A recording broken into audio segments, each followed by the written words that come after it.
বুড়ির ঘরের বুড়ি, আমার ফ্যামিলি মেম্বার সবাই আসছে, কেউ এখনো খাওয়া শুরু করে না, তুই চিকনি খাওয়া শুরু করছিস? এই তোর জিভটা তো বড় কেন? তোর জিভটা যে এত করি, তারপর তোর জিভটা সোজা হয় না? হ্যাঁ ইমু, তুই এটা কি করলি? আর তোর মায়ের মতো তোর শাশুড়িকে তুই হাত তুললি? ছি ইমু, ছি। ভাবি, আমিও সবার সাথে একমত।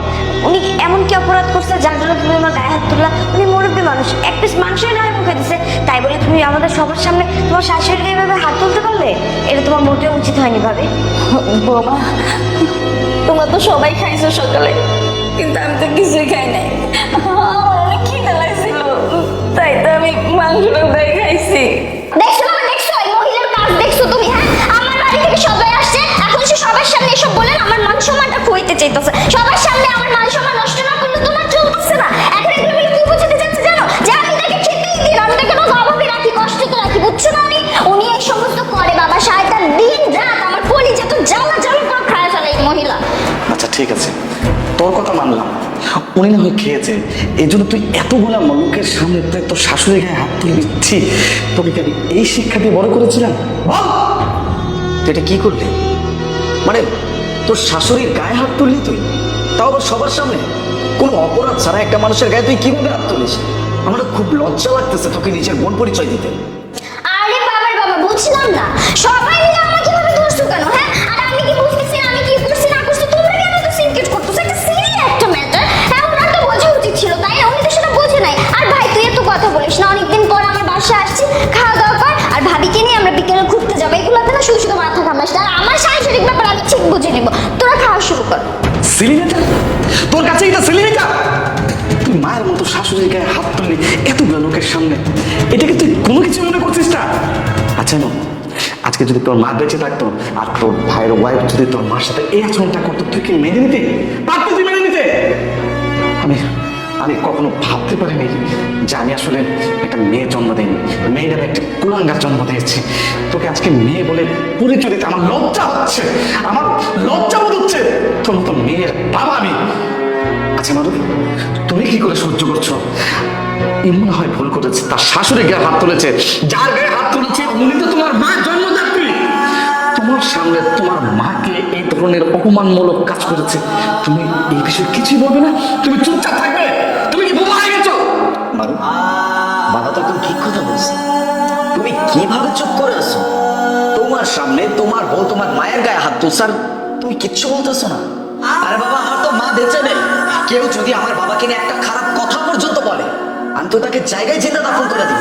আর তোমার সামনে তোমার মায়ের গায়ে আমার বোন হাত তোলা, তুমি তাকে কিচ্ছুই বলতেছো না? আমি জাস্ট ভাবতে পারতেছি না বাবা। ভাইয়া, এখানে বলার কি আছে? এমও যেটা ভালো মনে করেছে সেটাই করেছে, আর আমার মা হয়তো বা কোনো অপরাধী করেছে, আর অপরাধ না করলে তুমি কোনো হাত তুলতো না।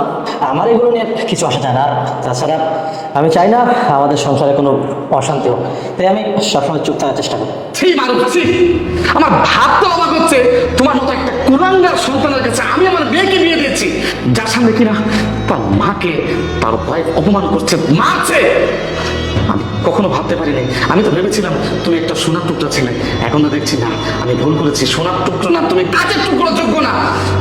তোমাকে আর কি বলবো, যেখানে আমার জন্ম দেওয়ার কন্যা সেই তার বাবার নীতি আদর্শকে মাটিতে মিশিয়ে দিয়ে মায়ের মতো শাশুড়িকে মেরেছে। আমি আমি এটা তোমার কাছে কোনোদিন আশা করিনি মারুফ। ঠিক আছে, তুমি থাকো। আমি তো ভেবেছিলাম যে আজকের পরে তোমার এই বাড়িতে আমি আরো আসবো না, এটা কখনো না। আমি আজকের পরে আর কোনোদিন তোমার বাড়িতে আসবো না। মারুফ, এখনো চুপ করে আছো? আমি না জাস্ট মেনে নিতে পারতেছি না, একটা ছেলে তার মায়ের গায়ে কেউ হাত তুলছে, এটা বসে বসে দেখতেছে। ও মাই গড, তোমার মধ্যে কি আদৌ কোনো পুরুষত্ব আছে? হ্যাঁ, কোনো পুরুষত্ব আছে? মানতাম যদি তোমার মা কোনো অন্যায় করতো, তোমার মা এখানে কোনো অন্যায় করে নাই, তারপরে তুমি চুপ করে কিভাবে বসে আছো? আরে বাবা, তোমার কি বুকে একটু লাগতেছে না? তোমার মা সামনে বসে থেকে কান্না করতেছে খাবার সামনে রেখে, আর এটা তুমি চুপচাপ দেখতেছো?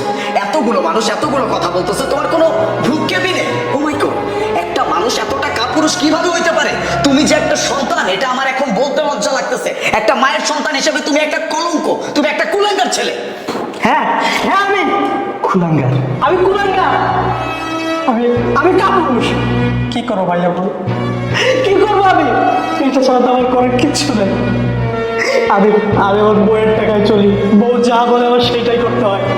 আমার হঠাৎ করে চাকরিটা চলে যায়, চাকরিটা চলে যাওয়ার পরে আমার আমার পেট দিয়ে আলো ঠেকে যায়।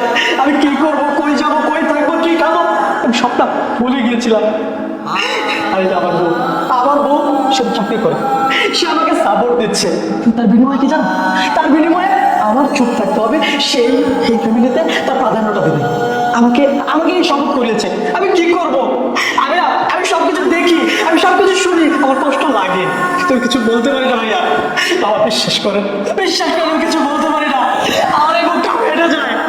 আমার সামনে আমার বউ আমার মায়ের গায়ে হাত তুলে, আমি চুপ থাকি, খেলে চুপ থাকি। আপনারা বুঝেন না আপনারা। এই যে আপনার মেয়ে সবটা সময় আমাকে খাওয়ার কোটা, বাসা ভাড়ার কোটা, আমি কি করছি সেই কোটা, আমি বাসায় সংসারে বাজার করছি কিনা সে কোটা পর্যন্ত আমাকে দেয়। আমি তখন চাকরি হারা মানুষ, আমি কি করবো? আমার বউয়ের টাকা চলতে হচ্ছে, বউয়ের টাকা চলতে হবে, আমার বউয়ের কথা শুনতেই হবে। আমার বউ আমার মাকে মেরে পেটে চারণ চাই করে ফেলো, আমার তো কিছু বলা যাবে না, কারণ এই যে ভাইয়া বললো আমি কাপুরুষ, আমি কুলাঙ্গার, আমি একজন কুলাঙ্গার। মা, আমি তোমার কুলাঙ্গার ছেলে, বিশ্বাস করো মা, আমার গান আমার কর্পোরেট উচিত না, আমি একটা কুলাঙ্গার ছেলে। ছি মুছি, আমি এগুলো কি শুনছি? আচ্ছা, তোর জন্মের পর থেকে কি আমার কাছ থেকে তুই নীতি আদর্শ বলতে এগুলো পেয়েছিস? যে ভাতের খোঁড়া দিচ্ছিস তুই তোর হাজবেন্ডকে? আচ্ছা, তোর হাজবেন্ড আর তুই, এটাই তো তোর পরিবার, তাই না? একজনের সমস্যা হলে আরেকজন দেখবে, একজনের সমস্যা হতে পারে। এতদিন তো মারুফ তোকে দেখেছে, আজকে না মারুফের চাকরি নেই, দুদিন পর তো মারুফের চাকরি হবে, তখন তখন কি করবি তুই? ওর চাকরি নেই বলে তুই তাকে এইভাবে অপমান করছিস, এভাবে খোঁটা দিচ্ছিস দিনের পর দিন। আমার আমার আসলে সত্যি সত্যি খুব লজ্জা হচ্ছে, তোর মতো একটা মেয়েকে আমি জন্ম দিয়েছি। আমি আমি আমি আসলে লজ্জিত যে আমি ছোট থেকে তোকে কোনো নীতি আদর্শ কিচ্ছু শেখাতে পারিনি, কিচ্ছু শেখাতে পারিনি। বাবা মারো, তুমি তোমার জায়গায় ঠিক আছে বাবা। আসলে আসলে আমি বুঝতে পারিনি যে তোমার মনের মধ্যে এত কষ্ট রয়েছে। আমার এই মেয়েটা, আমার এই কুলাঙ্গার মেয়েটা তোকে এত কষ্ট দিয়েছে বাবা। যাই হোক বাবা, তুমি কিছু মনে করো না, আমি আর তোমার এই বাড়িতে থাকতে পারছি না। যেদিন যেদিন আমার মেয়েটা মানুষের মতো মানুষ হবে, সেদিন আমি এই বাড়িতে আসবো। আর একটা কথা শুনে রাখ, আজকের পর থেকে মনে করবি তোর বাবা নেই, তোর বাবার বাড়ি নেই, তুই আর কোনোদিন আমার বাড়ি যাবি না। বাবা নেই, চলো। দাঁড়াও বাবা, আলিফ দাঁড়া, তোরা কেউ যাস না প্লিজ, আমার কথাটা শোন। মা, আমারে মাফ করে দেন মা, আমি বুঝতে পারিনি আমি আপনার সাথে এত দুর্ব্যবহার করছি।